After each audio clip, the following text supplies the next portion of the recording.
Britain's not such a bad place after all, you know. But it would be even better if we didn't have characters like tonight's rogue.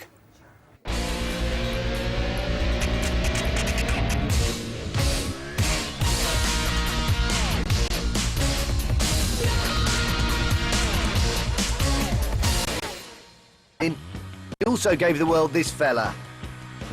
Yep, Mark Smith is on top of a completely different kind of podium. True, he does leave people staring at their screens in disbelief, but only because of the shoddy work and overcharging of the aerial businesses that bear his name. Those businesses are many, and so are the number of complainants who first got in touch about his company, Mark Smith Digital Aerials. Wonder where I can get hold of them. Hit the button. Hi, Matt. I need your help. Mark Smith has ripped off my nan. Strong words. They charged her £310 for a new aerial. Sounds a lot. We got a second opinion and they said they would have done the same job for half the price. I'd really like my nan to be able to go and get a new aerial installed, but financially we can't do that. So I'd like at least some of the money back that we've paid out so that she can go and get a new aerial that works properly. Not much to ask. Let's see what else is on.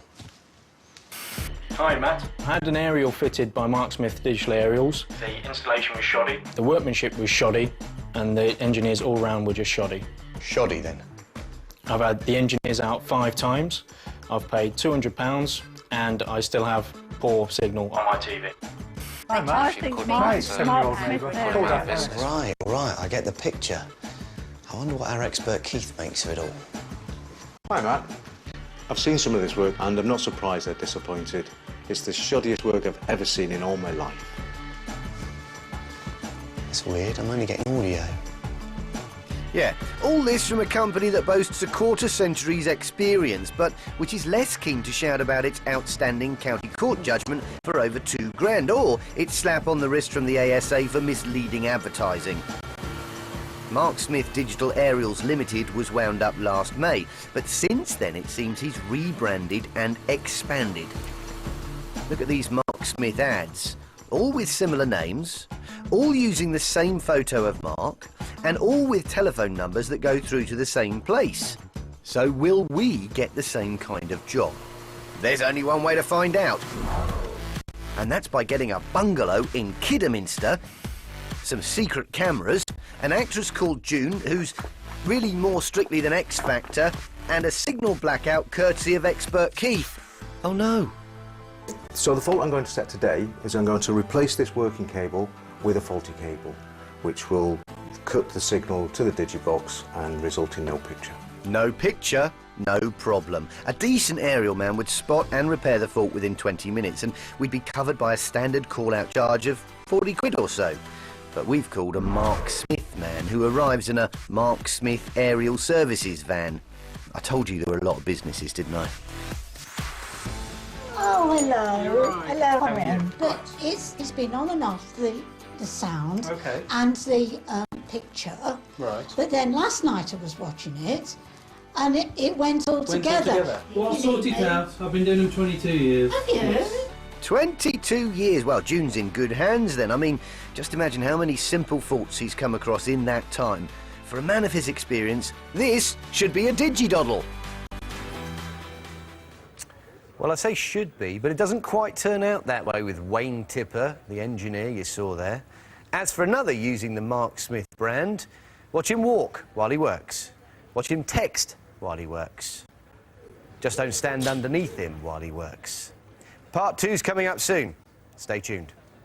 Back to Worcestershire now, home to a string of TV aerial businesses bearing the name Mark Smith, businesses that overcharge and leave your TV reception in a worse state than it was to begin with. Now, all that's wrong with our aerial is a single faulty cable.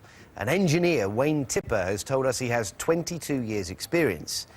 This shouldn't take very long then. Wayne's off to a flyer, checking the signal strength on the cables behind the TV. Now, those look like the right moves to me, but hey, you know, I'm no expert. Seems to be making the right moves at the moment anyway. Yeah, he does earn his money later on, honestly. Anyway, Wayne's found the faulty cable, so that should wrap things up. Definitely no signal on it. So there must No be signal? No, nothing. Well, there is a signal, it's just not getting past the dodgy cable. Still, Wayne wants to investigate further, up in our loft. I found it.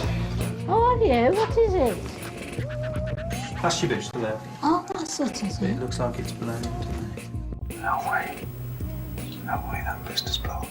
He's right, our booster's doing just what it's supposed to. But Wayne fits a new one anyway, one our expert can't see. I wish I knew what that amplifier was up there. That, Keith, is an antiference UX2. Wow. That's been out of production for over 2 years now. It's not suitable for digital reception, and it's worse than the amplifier that was in there in the first place. So, an inferior bit of kit, and at 80 quid we've been charged twice what we should have been. Tell me, Wayne, who taught you to roll this way? Well, this is mine and Mark's company. Mark started the company 25 years ago, and I was his apprentice when I left school 22 years ago, 1990. And I worked for him for about 10 years, and then I went into business with him. So we built up the business together. Good. So I'm the longest serving engineer. I do more than Mark now. OK, a successful sting, but no sign of Mark himself. I need a think. I need advice. I need cake. From the slightly resentful actresses who are now so well known, they can no longer work on the show. No, give me the... Too late. Sit down, love. Tricky sting. Yeah, aerials. He's got it wrong. He's fitted parts which are inappropriate, but he hasn't charged that much. There's not that much financial benefit. A bit, but not a lot. Well, they might just be a bit rubbish rather than really dodgy. I'd give them another go. Really? That would be my advice if I still worked on your programme. And I would use this. Yeah, what is that exactly? It tells you whether you're dealing with a rogue. Rogue-ometer. Yeah. You spelt it wrong. I'll take that. Thanks very much. Cheers. See you again. It's lovely. There are other tea shops, you know. Yes, and other low-roofed residential properties like this one with cameras. And flies, that's weird. It also has a new stooge, Joseph, whose Technicolor Dreambox is bust thanks to Keith. You see, he does earn his money. To the untrained eye, Keith, this may look like a device for barbecuing fish, but in fact it's a television aerial. It is. It's a very well-designed television aerial. And you've cracked it. I have, yeah. How have you done that? OK, what I've done, I've removed the connector here from the aerial and made it so it doesn't actually make a connection. How much time and money would this take to fix? It would take in the region of 20 to 30 minutes. It'd be covered by a standard call-out charge in the region of 40 to 50 pounds. Keith gets set up in the hide, ready to say what he sees. That's catchphrase. And I've got the rogue-ometer. They can put a car on Mars. And this is the best we've got. Initiate the rogue-ometer. Not my idea. It's twitching because two engineers have arrived. This one's called Jamie, and he's from Mark Smith Aerials Company. Television aerials? Yeah, come in. He's got a sidekick. About 4 or 5 days ago it started playing up. Right. Do you want to have a look first? Do you want to put it on? No, I'll take your word for it. I can't believe that he's not checking the television first. That would be the obvious thing to do. Didn't try the telly. Cutting corners. Not a great start. Jamie tells Joseph he's going outside to test the aerial. Fetching a ladder then? Climbing onto the roof? Well, no. A quick glance around and he's back inside. You see, that's not checking. That's just looking. That's a medium-sized melt-and-mow pork pie. Back in the living room, Jamie's assistant uses a meter to check the signals behind the TV. That's what the beeping is. Jamie's verdict? There's nothing coming through. I've got no signal coming through. So that tells me that your aerial's faulty. There is a signal. We had a signal before, and we were picking up some channels anyway. So to say that there's no signal at all is completely untrue. That's another pork pie. I was getting something though until, well, what I you'll was get down is, there. you'll get something. Reason for that, these teddies have actually got a little tiny antenna built into them. Okay, so you will always get something. Yeah, that's just nonsense. And there's more of it to come. But in the meantime, where's the other one gone? Up on the roof. There's no way it should be stood on there like that. That's totally unsafe. When this whole world starts getting me down, and people are just too much for me to face. Danger, danger! I climb way up to the Somebody's texting, is it? stairs, and all my cares just drift right into space. I'm up on a roof. Neither man bothers looking for the actual fault, but they do decide the old aerial has to go. Just threw a perfectly good aerial to the ground. There's room enough for two up on the roof. Yeah, one good aerial out, one cheap and unnecessary replacement in, along with a second-hand amplifier. Any more surprises?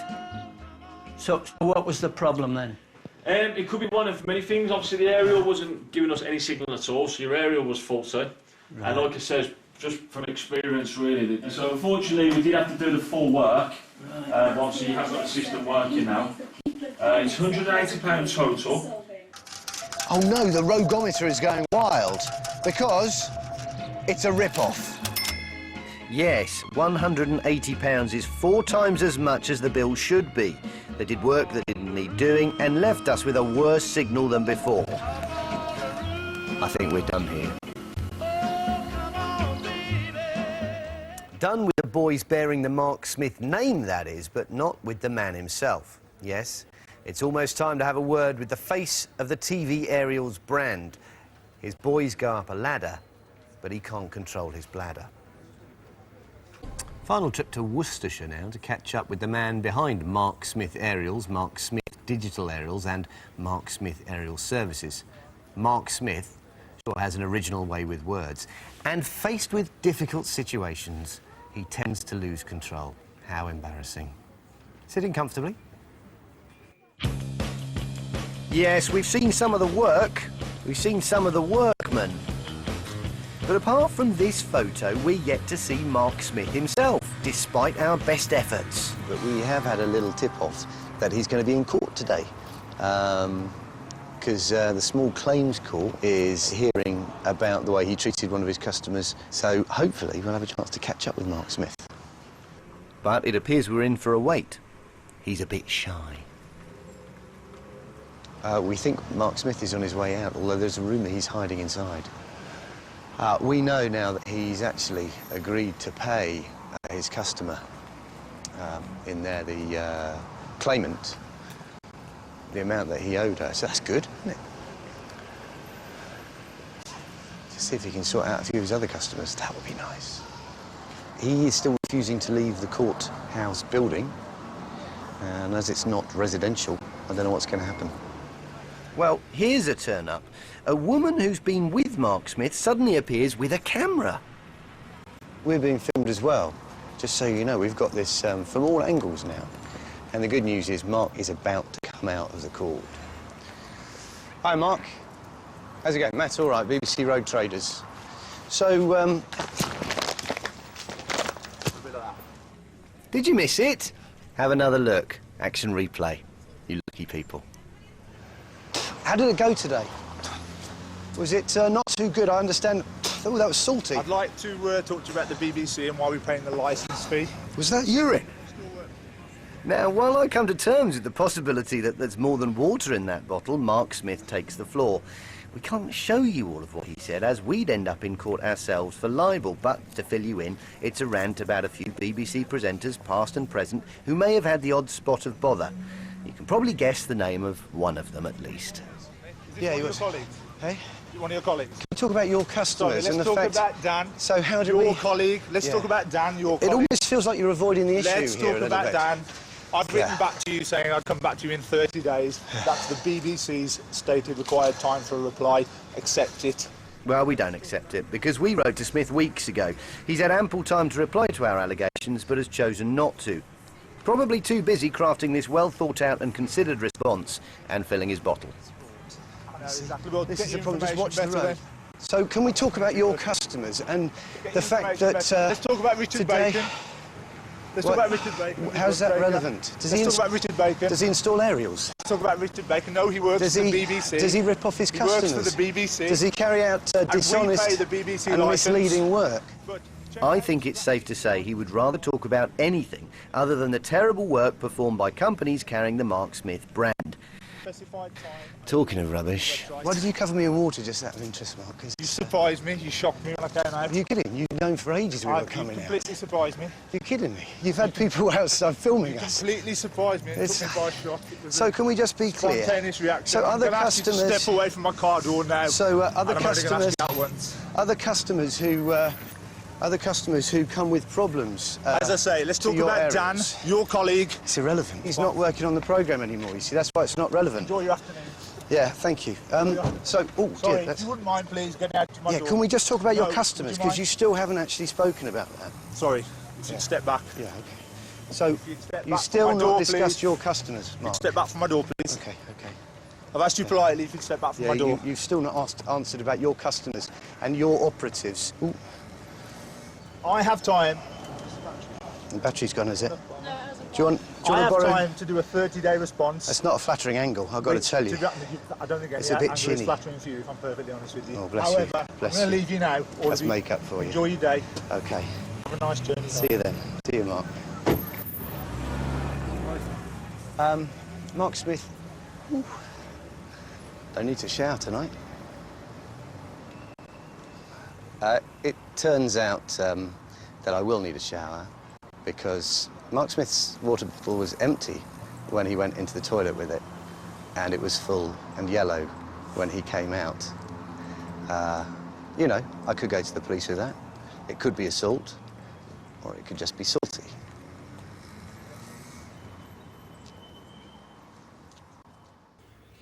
He's since denied any involvement with the businesses we called out and says the ads we used should have stated that Mark Smith is a trading name used by individual installers.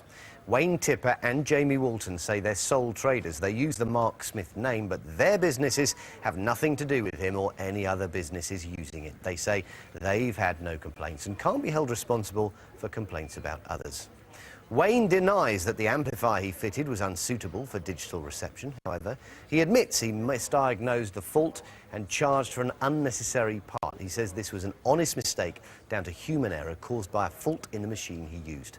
He's given us a full refund. Jamie denies doing anything wrong. He's accused us of entrapment and says all his opinions and diagnoses were based on a fault that we had fabricated. He disagrees with our expert. He also says he's completed the Health and Safety at Heights course and that he carried out a full risk assessment prior to working on our bungalow. As for Mark Smith, he hasn't answered any of the customer complaints that we put to him. So, here's a wee reminder of what he looks like.